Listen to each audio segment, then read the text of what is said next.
Welcome to College Sports Insider, presented by the NCAA. I'm Corbin McGuire, your host. Today's guest is a special one. She's a 4-time Olympic gold medalist, an NCAA champion, a 10-time WNBA All-Star, and current Vice President of Basketball Operations and General Manager for the Indiana Fever. And that's not it. She also owns the business we're sitting in today, Tease Me, a tea shop in downtown Indianapolis.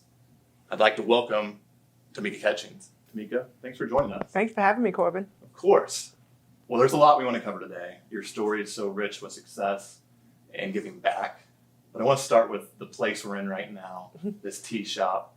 Can you give us a quick background on what this place means to you and your connection with it? Oh my goodness, what does this place mean to me? It means a lot. When I first got to Indianapolis, a couple of our fans found out that I really liked tea. And so they told me about this phenomenal tea place called Tease Me Cafe. And I literally remember coming. It was probably around 2005, 2006. And it really became a safe space. I remember coming and sitting in the corner, and nobody in here, I felt like nobody knew about basketball. So it was like a place that I could come after practice or at different times and just kind of feel at home.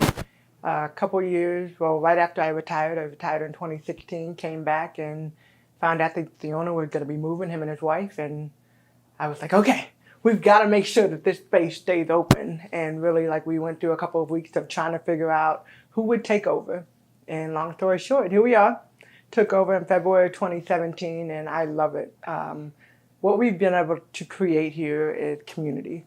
You know, a safe space for our community to come and really, you know, it's diverse in every sense of the word, and just people feel comfortable. And I feel comfortable. Like, I love coming early in the morning. I love coming when I was, leaving the office and stopping by, seeing our amazing team of staff and our customers. Phenomenal. It's just, I love it. I love it here. It's fitting we're sitting here surrounded by your memorabilia then, because basketball brought you here. I also want to ask about a basketball honor you received earlier this year, being inducted into the Naismith Hall of Fame. Can you take me back to that moment when you found out and your reaction, and then since the time has passed, just kind of how you've reflected on that honor? Wow. So I would say, I just remember earlier in the week, they kind of tell all of the finalists, you'll get a call on Friday in between 3 p.m. and 5 p.m. And I remember thinking, gosh, that's a big gap of time, right? What happens when you need somebody to come in service? They always give you a big gap, and they always come at the latest time that they could possibly come, the last minute, right? So Friday morning, they said Friday between 3 and 5 p.m. Friday, I think I woke up at like 6, probably earlier than that. And I was just so excited, nervous and excited. Because not everybody gets that, not everybody makes it to that next step. And there have been people that have been turned away. And it's not guaranteed that just because you're on the ballot and you make it that far that you're going to make it to the final ballot. So about 2:30, I got in my car and I was just driving around. I just needed to get some of that energy out. And 3:15, I'm driving around Indianapolis I came by Tease Me even though we weren't open, and just driving. And 3:15, I got the phone call. One of the representatives said, we wanted to be the first to welcome you to the Naismith Hall of Fame, to the 2020 class. And I'm driving, I'm like, I'm like, oh my gosh, I'm driving. And, I'm screaming, I'm so excited. And even to this moment, like, reliving it over and over and over, I will never forget Friday between 3 p.m. and 5 p.m. And I will never forget 3:15 on the dot, the phone call coming. But it has been a blessing. After that, I called my mom, my dad, my brother, my sister, and, wanted to share the news with my family. They've been a huge part of my success, my journey, and, being able, the accolade that I've been able to get. A lot of it is because of my family, my coaches and fans, teammates. A lot of people that have come before me and have paved the way, but the people that have been in my circle that have continued to push me. I'm sure when you go through some of these honors and the memories that start to come up, it offers a chance of reflection. When you think back on your time at Tennessee and kind of the growth you saw from yourself then, what comes to mind now that you're 15, 20 years out of it? Oh my gosh, maturity. what comes to mind is maturity. We get to still being a part of the WNBA. You get a chance to see the rookies come in, right? And even in college, you get a chance to see the freshmen come in. And I just go back to coming in at the Fab Four with Tamika Randall, Teresa Jeter, Kristen H. Clement, and myself. And our journey through those 4 years of being underneath Pat's helm and being with the players that we had, and just being a part of a program that Pat cared, obviously, what we did between the lines. But I think she cared even more outside the lines. And that has helped shape the person that I am. Her humbleness, the way she treated people, the way she communicated, the way she carried herself. I mean, I can go on and on with just leadership and just so many things intangible that aren't necessarily always taught. But I feel like from watching her, without really watching her, I learned how to grow. And I would say where I am, the thing I'm most proud of is my maturity and on and off the court, but even more so, just in thinking back to her, my contribution to society. Springboarding off that, you mentioned Pat, and I can only imagine what she's meant to you and what she did for you as a player and as a person. Are there any memories that specifically stand out, transformational moments that you can still kind of go back to and relive? Transformational moment would be my first practice at the University of Tennessee. And we would always have open practice. This was something that our fans wanted to see, the incoming freshmen. Pat was open to everybody coming and being able to watch. And I mean, we would have it would be packed. That lower bowl would be packed with people that just wanted to come to watch practice. And up until that point, I really had never been yelled at or had to be disciplined for anything. I mean, my coach didn't yell at the way I played defense, because at the end of the day, even if I got beat, I was going to try to get back, and at least I hustled, right? If nothing else, I was a great hustler, but Pat wanted us to do it the right way. And that first day, I learned that the defense that I had grown up playing was not good enough defense for Pat Summitt. So we got into it a little bit. I don't want to go into the story. We'll be here forever. But the long story short, for me, what I learned is in that first practice, that she knew what she was talking about. By the way, she had won a championship the year before, so figured that out real fast. But then also how she was able to push me to another limit and to another height of, I think as a player sometimes and as people sometimes, we get stuck in our own ways and we do it the right way. But really how to take the message without the tone and how to listen and be a player. And I think my listening skills got really, really good that year, but just also being receptive to having to change. What about off the court? I specifically want to ask about a moment that you mentioned in your TEDx talk you gave a few years back, where you said Pat helped find your voice. How so? How did she help find your voice? What did she do to kind of springboard you into that? I remember after practice one day, Pat coming up to me and saying, hey, I need to talk to you in the training room. And it's almost like going to the principal's office, like, okay, what did I do wrong? Did I not cut somebody off on the baseline? I'm going through my head, what happened in practice? What did I do wrong? And got to the training room. Pat was there along with our athletic trainer at the time, Jenny Moshak. And I just remember sitting on the training room table, and I'm looking at Pat, and she, obviously, and she just goes into this long spiel about, hey, when people can't see, what do they need? And I was kind of like, just a rhetorical question. Am I supposed to answer? Am I not supposed to answer? And so I answered, I'm like, glasses. And she said a few more things, and then she said, sometimes when people walk with a limp, what do they need? And I was like, a cane, or sometimes they need something in their shoe, and a few more. And then the last one she said was, when people can't hear, what do they need? And I remember, she got me. Because I had thrown my hearing aids out when I was in second grade. And I had learned how to live without my hearing aids. I learned how to read lips. I learned how to, I would always sit in the front row. I would always read textbooks before I went to class. And I would always stay after class to talk to my teacher. And I got comfortable with that. And so when we're sitting in that room and I say hearing aids, and I'm just like, oh my gosh, how did I get caught up in there? And she just said, look, one day your story will impact thousands, maybe millions of people.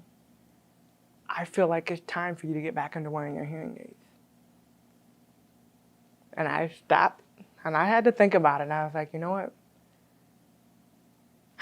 I will get back into wearing hearing aids and I will go to speech therapy. But this lady doesn't know who I am because I don't like to talk to people. But she really did. I mean, she set the stage for me to get comfortable with using my voice and being able to speak about having a hearing disability and being born with a speech impediment. In the same breath, I'm sure growing up with a hearing disability was not easy. I'm sure you were teased. I'm sure you were ashamed maybe of the things you had to wear to overcome them. But what did sports and basketball mean to you during those adverse moments, during those tough moments as a kid, where you had a place where you belonged and you were successful? Yeah, I mean, basketball became my safe haven. It became a place where I could go in and no matter what, it was somewhere that I felt like I could excel, you know, and I had a little bit of control. Now, I feel like really being able to have sports helped me overcome my hearing disability and I got made fun of a lot growing up. And through sports and basketball obviously being the one that later on I chose to move forward with. But through sports, it gave me an opportunity to go out and practice and practice and practice and get better and better and better. And the better I got, the more confidence I was able to gain in whatever sport I played. So it didn't eliminate the fact that I had a hearing disability, but of course, you know, in second grade, I threw my hearing aids out and we moved around a lot, so a lot of people didn't even realize that I had a hearing disability, but they knew that it was like, man, she asked, huh? And she always like, can you repeat that? A lot. But for me, it was, you know, when I learned how to read lips, if I couldn't face people, you know, one-on-one like this, and I think through sports, because sports is such an avenue of using sign language, I was also able to succeed there.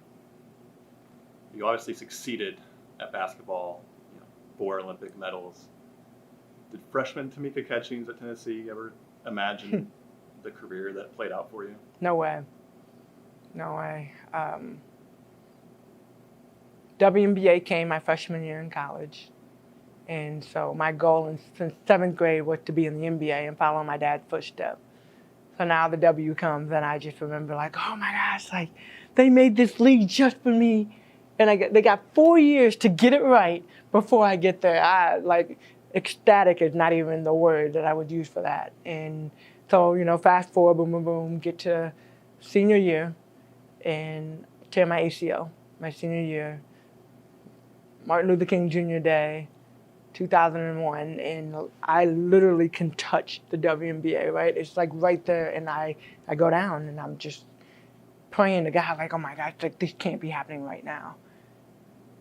But then, you know, fast forward, make WNBA, get drafted to the Indiana Fever where we are, and Indiana still. When I look back at the career, when I look back, even in high school, when I look back at the success that we had, I don't know where I thought I would be. I'll be honest with you. You know I had the goal of being in the NBA and had all these other smaller goals, and I'm still, you know, setting goals. But I don't know where I would be without basketball for one. But I don't know. I never thought that, I never dreamed up this storybook ending. But it's really cool to live it. You got to experience places all over the world also because of basketball, through the Olympics and Team USA. What did those experiences mean, and how do they kind of factor into this big story you just mentioned, and just kind of how you reflect on it now? Well, 96, the WNBA started 97, but really I would go back to the 96 Olympic team. And the 3 people that I locked into, Dawn Staley, Lisa Leslie, and Cheryl Swoops. And I mean, I watched everywhere they went. But at that moment, I said, one day I want to represent my country. And I want to be an Olympian. I made the junior Olympic team, but I'm going to be on the senior Olympic team. Like, I'm going to the real Olympics. And I locked in on that goal. But Making that team, 2002, my first time making the senior team for the world championship game, and then Athens in 2004, and so 04, 08, 02, 04, 08, 2012, and 2016. Everybody always asks, what's your favorite Olympic times? And I'm like, think about what happens in 4-year time. I mean, there's so much that happens in 4 years, and you're in a different phase of life, and every single time you have the opportunity to go, I can't pick which Olympics I wanted that was the best one. But I think when you look at it overall, being able to go and know that you represent something bigger than yourself.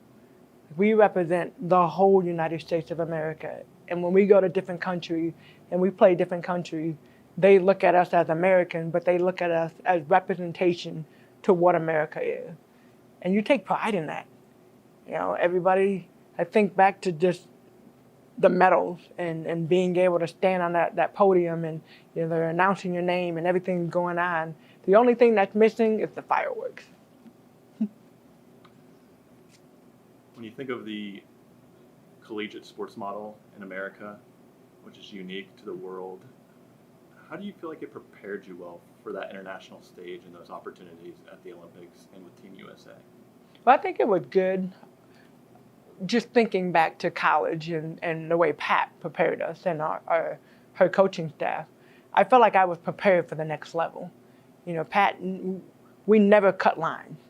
You never, in classroom, like in the classroom, being there, being on time, sitting the first 3 rows, like everything that she expected us to do at such a high level.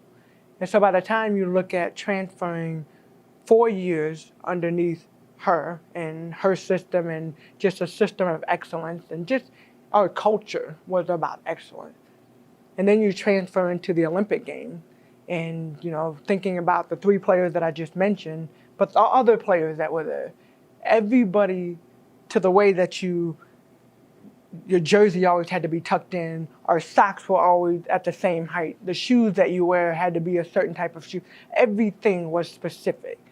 But I think because of the order that we have or had, and because of the excellence that we had in practice, it carried over to game. And so going back to college, the preparation that I had from being at the University of Tennessee and having a system in place transferred to the Olympics and transferred to being able to play in the WNBA at such a high level. Did it ever become normal? You played in 4 Olympics. Which one is exciting as the first one? Fourth one was exciting. As the first one, I don't know. You don't lose that energy, and you don't lose that joy, and you don't lose the opportunity and the excitement for the opportunity to represent your country. My first year, I was a baby. Like I was 2002, that was my first real year in the WNBA, because I sat out 2001. So the excitement of making that team and going and winning with my role models, And then by the time we got to 2016, it's like, oh, you're the old head. Y'all have been here. You guys need to hang it up a little bit. So it was such a long time in between the process. But I am thankful. I got married in 2016, right before the WNBA season. So my husband got to go over, and that was kind of our first real, I don't want to say honeymoon, because it wasn't a honeymoon. We were working. I was working. But our first real, big vacation. That was your last Olympics. And eventually, like all athletes, you got to hang it up at some point, whether it's right out of college or as a professional. I want to ask about that transition out of sport and into professional world. How much of a struggle was that for you, and how did you get around it? How did you find ways to kind of find a new identity? I think I was a little bit lucky and blessed. I should say I'm blessed. 2014, I made the decision that I was going to retire in 2016. So in a sense, I had a little bit of time to kind of prepare myself for making that transition. My sister and I, we started the Catch the Stars Foundation. Last year, we actually celebrated 15 years.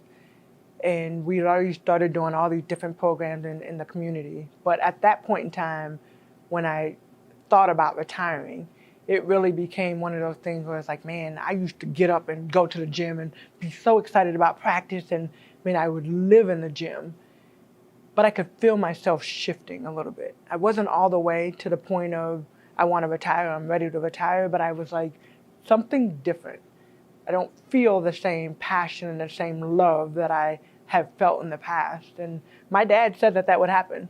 He said at some point, all athletes, unfortunately not every athlete, because due to injuries and other things and getting cut from teams, they don't have the luxury of being able to say when their season's going to be over. And I was so blessed to be able to have that opportunity. But as you look at transitioning, so 2014 I made the announcement, obviously 2 years later, 2016 I retired, and I needed a moment. I didn't want to jump into anything like right away, right? I wanted to take a moment, breathe, figure out what life would be like. And then, I don't know, I haven't missed the game. The transition was interesting because I feel like there were so many things that I didn't learn from the business side through the 15 years, 16 years that I was in the W, that it was kind of trying to figure out, like, feel my way. 2 years I was director of player programs and franchise development for Pacer Sports and Entertainment. And really what my goal was to help athletes, to help our players start figuring out what they wanted to do beyond the game. And what I learned real fast in those 2 years, I started with the Fever, then did the Pacers, went back to the Fever, did the Mad Ants, and then came back to the Fever last year, before last season, 2019. But what I found out was you can't help everybody. And us as players, us as people, we have to have that drive in ourselves to want to know what's next, or to want to learn and gain that knowledge. So that was tough, because it's like, no, you need to learn this now. And they're like, okay, you need to chill out. You just retired. You had your time. Let us have our time. And so really being able to find my way and find where I fit in. How important was it to have an avenue to give back, both to the game and to the community, and just to others in general, whether it be through your foundation, through your professional work, or just other programs or events that you're part of? How much did that help ease your transition out of sport? Ease my transition, I don't know about that. You know what? I don't know about ease your transition, but I do feel like being able to have the opportunity to still be in Indianapolis. You know, I've grown to love this city. I've learned to love the state. I've learned to love the people that I get an opportunity to work with every single day, and the community we get to impact through Catch the Stars, through Tease Me, Tease Me community, obviously through Pacer Sports and Entertainment and Indiana Fever, and all the people that you get to have a direct connect with. They made it easier because I was still here. I don't know if I would have been able to go to another community and feel the same thing. I mean, I would have had to start from scratch. So I think that did make it easier. And then you get a little bit of, not leniency, but a little bit more understanding. Like there was something that I didn't know how to do, and people are more understanding to help me and to walk me through it. And I appreciate that. Last one. For those student athletes or just professional athletes who are getting near that point and they're feeling like their career is coming to a close, what advice would you have for them to make that transition? I know it's different for everyone, but just what would you offer them? It is different for every single person. And my transition is going to be different than anybody else's transition. I would not say it's easy. I would not lie and say, oh, the transition is easy and you'll be able to, because when you have a love of the game and when you have, I think the hardest thing for me was the schedule. I was so locked into a schedule. I knew what time I woke up. I knew what time I got to the gym. I knew what I was doing at the gym. I knew what time I was taking a shower. I knew what time I would get into the next gym. Like everything was so programmed. And having to shift out of a program and operating at such a high level. And by the way, we operate off of scoreboard. So we always know who's winning and who's losing. And then when we lose, sometimes we know what we need to work on. And that was the hard part. So I would just say the transition is not easy. I don't want to lie. However, sport prepares you to be ready. It gives you leadership skills, communication skills, working with other teammates, working with, sometimes difficult teammates and sometimes difficult coaches, but you deal with that through athletics. And then it gives you a platform because you've been in sports and, whether it be collegiate sports or professional sports, you've been a part of a program that operates with some type of system and some type of preparation that when you make that jump, literally anything that you could dream of, you can do because you have the tools to be successful. Tamika, thank you so much for joining us today and sharing so much of your story. It's very inspiring to hear, and I hope others find as much inspiration as I have. Thanks, Corbin. Thank you for having me. That does it for this edition of College Sports Insider, presented by the NCAA. I'm Corbin McGuire. Thank you for joining us.